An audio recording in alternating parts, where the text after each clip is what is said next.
guys, Eddie67716 here, and this is going to be my 9th tutorial. In this tutorial I'm going to teach you some things about redstone. Now redstone can lengthen the time of potions, but there is another thing that redstone can do. But you're going to have to sleep on it because it's night time anyway. Okay, continuing on, redstone can be used to make circuitry in Minecraft. It's one of the very important aspects in the game. You can place redstone by just right-clicking it on a flat surface.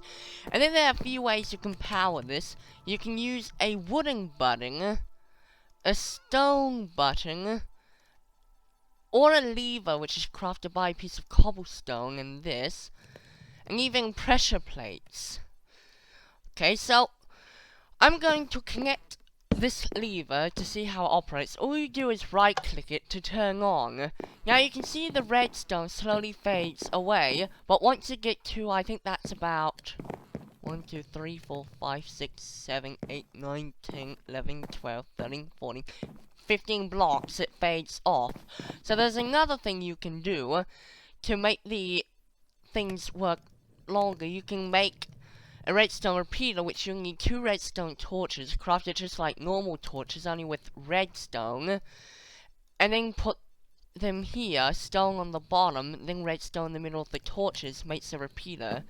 Now a repeater lengthens the effect for another 16 blocks, and you can delay how long it takes for the redstone to go from one end to the other by lengthening the length between the torches. Now each click delays it by a tick, and one tick is, there's about 10 ticks in 1 second, so that is 1 tick. That will delay 2 ticks, that will delay to 3 ticks, and that will delay to 4 ticks. Now what does redstone really be used for? You can power items like doors or trapdoors and some other things, but I'll just show you a few things. If I make this signal go to my door, it will open it, and if I cut the signal off, it will close off the signal. And if I place a pressure plate right next to the door, it will open, but once you walk off, it will close. Then if you open it, then press the pressure plate and go off of it, it will close again. Now I'm just gonna build some other things you can use redstone for. I'm going to show you how to make a piston, and a piston is a very useful thing in Minecraft. What you need is 2 columns of cobblestone, a row of wood on top, redstone in the bottom middle, and oh, I forgot iron. Let's just restart that again. So this is the crafting recipe for a piston. It is wood on top, cobblestone on the sides, iron in the middle, and redstone at the bottom. I'll just make 2 of these, no, maybe 3. And then I'll double click to get all the items and put them back into my inventory. And when you place a piston, you have to face away from the direction you want the piston to face. And what you can use your piston for is to push blocks. Like, I shall put a stone button here, and I shall press it, and it will push the piston on, and then once the button goes off, it turns off. And you can see that it's pushed the block down a block.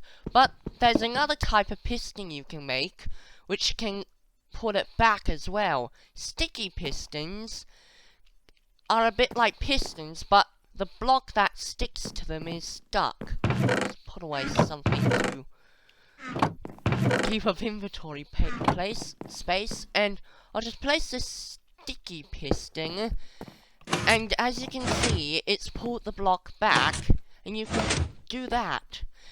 Now, pistons can be used to make, like, secret doors that can be powered by redstone, and to power a row of pistons, you can't just put redstone along like this, because it won't power the pistons. Because if you switch that, nothing will happen.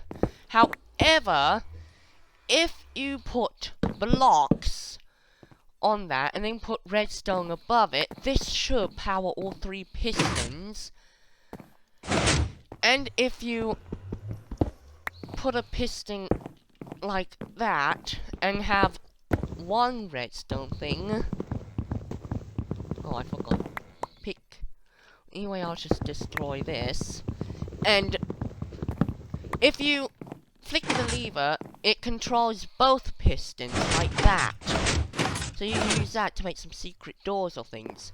But there are some other things you can do as well.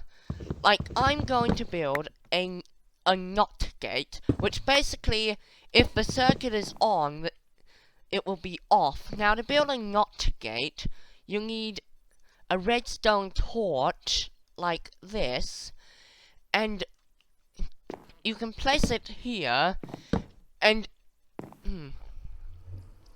now put it up. I'll do it like this. Place the torch here and place redstone. How is it done? Oh yes. I'll place some redstone into it, and when I turn it on, it toggles the torch off. So when it's on, the torch will be off, and when it's off, the torch will be on. Now I'll just show you another good thing you can do with redstone. This here is the recipe for a redstone comparator. It's a redstone at the bottom, a redstone torch, some nether quartz, and redstone torch on the second row, and a torch on top. Now this gizmo can be pretty useful, because depending on how many items you have in a chest, it will give out a stronger output. And if I put more items in here, the output will slowly increase. Let's see, I think that's made an increase. I'll just get all my things out again. And that's decreasing a little bit, I think. And another thing you can use a comparator for is to make a redstone clock system, which basically means that it will do a clock and emit a redstone signal every 2 ticks. Now to do that, you toggle the third torch on, and then you can put a lever or a redstone torch here, and it will keep putting out a redstone signal every 2 ticks. But you can also lengthen the system with repeaters like this. It makes it slower, and you can make it up to 5 ticks. And the slower you want, the more repeaters you get.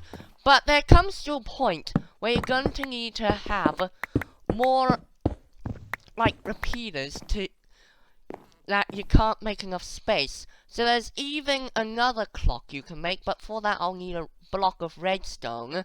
And now a block of redstone is another power source that will power anything attached to it. And I'll just build the clock system and then come back. Now this clock relies on the principle of how hoppers will transfer items into each other, but if hoppers have a redstone signal in them, they won't transfer the item back. Now, I'll just finish off this clock with its final ingredient. You see, it's 2 hoppers. The comparator, says if anything's in the hopper, then it controls these pistons. Now, in the middle of the pistons will be a redstone block, and it will cut off the hopper and transfer it to the other, so the pistons can turn on. Now, how long you want this to run depends on how much items you put in the hopper. Once all the items will transfer to this hopper, they will transfer back into the other, then the piston will go back, and to control this, you can put a redstone signal here, so half the time it will be on, and half the time it will be off. So this is how this clock system works, and using all these redstone mechanics, you can make many good things. So, I'll just think of an example of something to make. Now I'm going to show you how to make 2 more items you might want to know how to make. These are the dispenser and the dropper. The crafting recipe for the dropper is cobblestone in the shape of pants, and redstone at the bottom. Now, dispenser is similar, only it's a bow. Now, these two do slightly different things to each other. The dispenser can fire items and disperse items. Like, for example,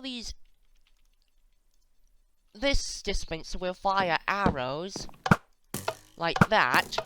Now, there are a few things you can do with this type of mechanic.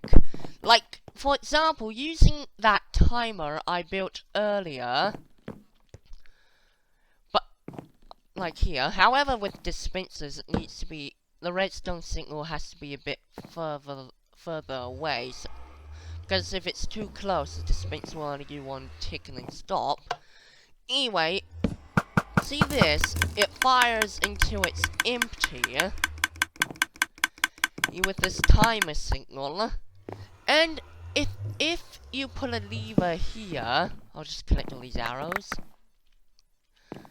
You can change its timer signal to turn on or off whenever you want, which is good for like building castle siegements or for getting mobs off something you don't want them on.